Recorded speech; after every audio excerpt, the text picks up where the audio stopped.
The marathon march for the truth is over. The families of those killed arriving at the coroner's court in another twist in the saga which parallels Bloody Sunday. The deaths, then the long, long campaign to have the reputations restored of their loved ones. The coroner, Siobhan Keegan, needed about 2.5 hours to deliver the truth. The families of those killed and injured needed half a century.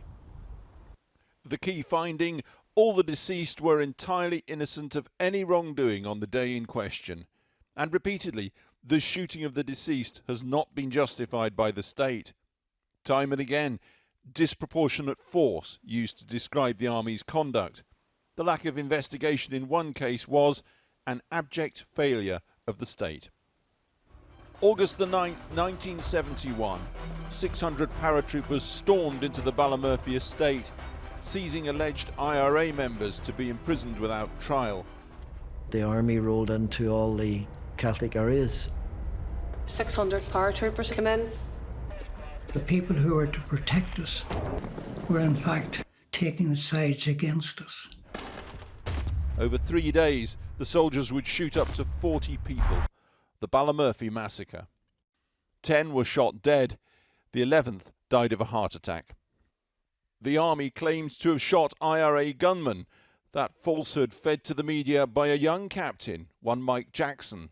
He'd go on to become head of the British Army. Ballymurphy today at peace. British soldiers long gone from these streets. The wasteland where innocent civilians were gunned down, largely built over today. This one here, it's about the 4 that were killed here, for Mr Taggart, Mr Murphy and Noel Phillips and Mummy. Briege Voyle left motherless at 14, along with 7 brothers and sisters. And she just loved her children. Life was what it was. She loved the wee game of bingo, she liked the smoke. But that was it, she didn't drink.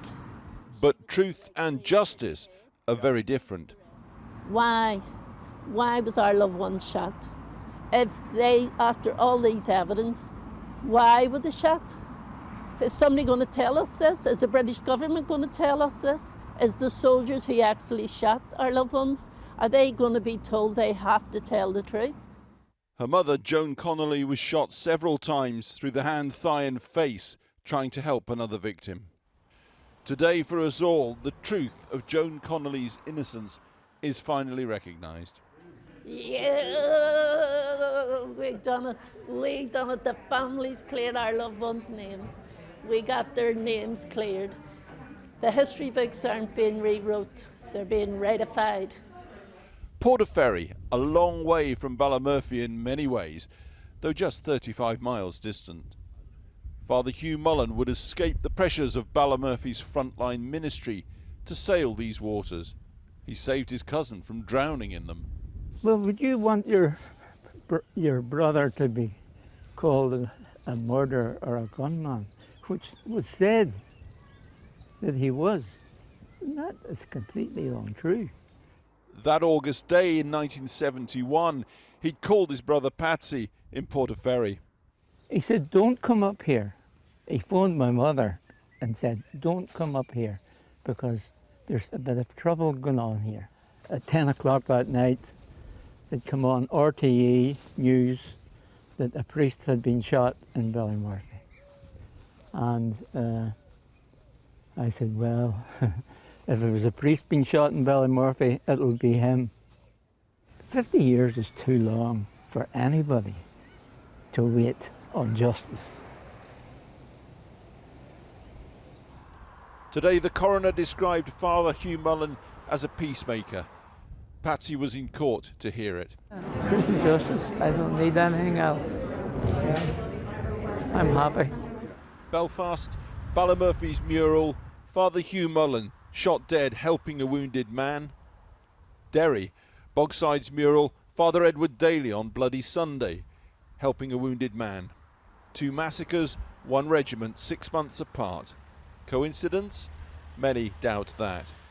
But today, the truth officially recognised for Ballymurphy as it has been for Bloody Sunday. Justice is for another day. So clearly, therefore, strong and obvious parallels between what happened here in Ballymurphy in 1971 and what happened, of course, in the Bogside in Derry just 6 months later in January 1972. So in that regard, we're joined now by John Teggett of the Ballymurphy Families Campaign for Truth and Justice, and also by Mickey McKinney from the Bloody Sundays campaign. Gentlemen, thanks for being with us. I'll ask you both the same question to kick off, but John, to you first. There will be many people who will say, these were young lads just obeying orders in the British Army. They didn't ask to be in Ballymurphy that day. They're not the people who should be in the dock. Prosecutions, it's going nowhere. Well, for a start, you had the parachute regiment in Belfast that day. Parachute regiment is an elite combat force. It shouldn't have been on the ground. And any city in Great Britain, and certainly shouldn't have been on the ground in Ballymurphy, where we're shooting innocent civilians. Prosecutions, we're talking about an amnesty for, and this is what they're trying to bring forward for ourselves. An example of why there should be prosecutions, why there should not be an amnesty, is today 10 innocent civilians were declared entirely innocent by the judge in Belfast today.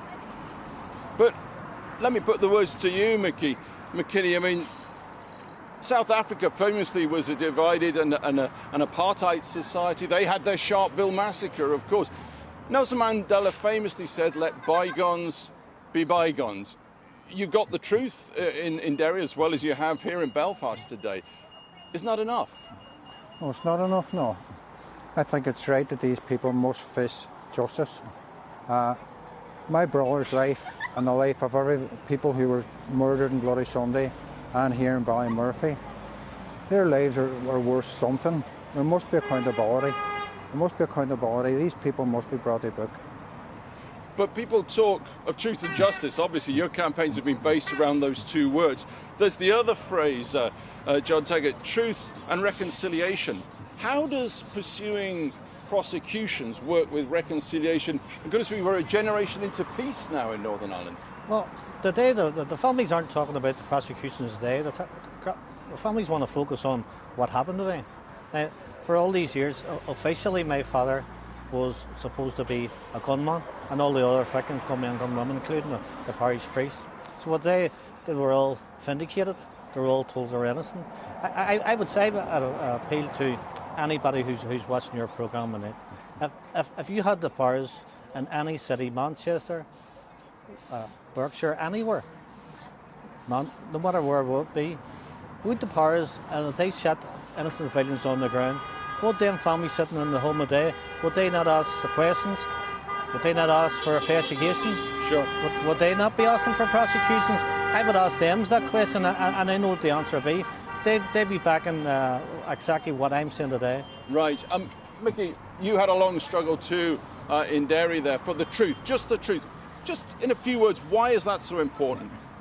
Well, back in '72, the British government and the British Army told lies about their actions on Bloody Sunday. They put the lie around the world saying the people who they murdered that day and wounded were gunmen and nail bombers. And they left the families with the grief of loss and the grief of the stigma that was put on their relatives, which was totally untrue. And 50 years later, the British government are now saying, let these soldiers go. It was a long time ago. They were young men. What about the families? What about my brother? What about everybody else who died that day? Right. You know, you can't balance it.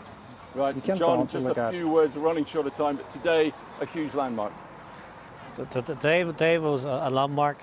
It was a day for truth and justice. Our families, our family members, all the victims of Ballymurphy were vindicated. They're declared innocent. It gives an example of what can be done by other truth campaigners, and this is an example of why there should never ever be an amnesty for anyone. We'll have to leave it there, last gentlemen. Thank you both very much indeed.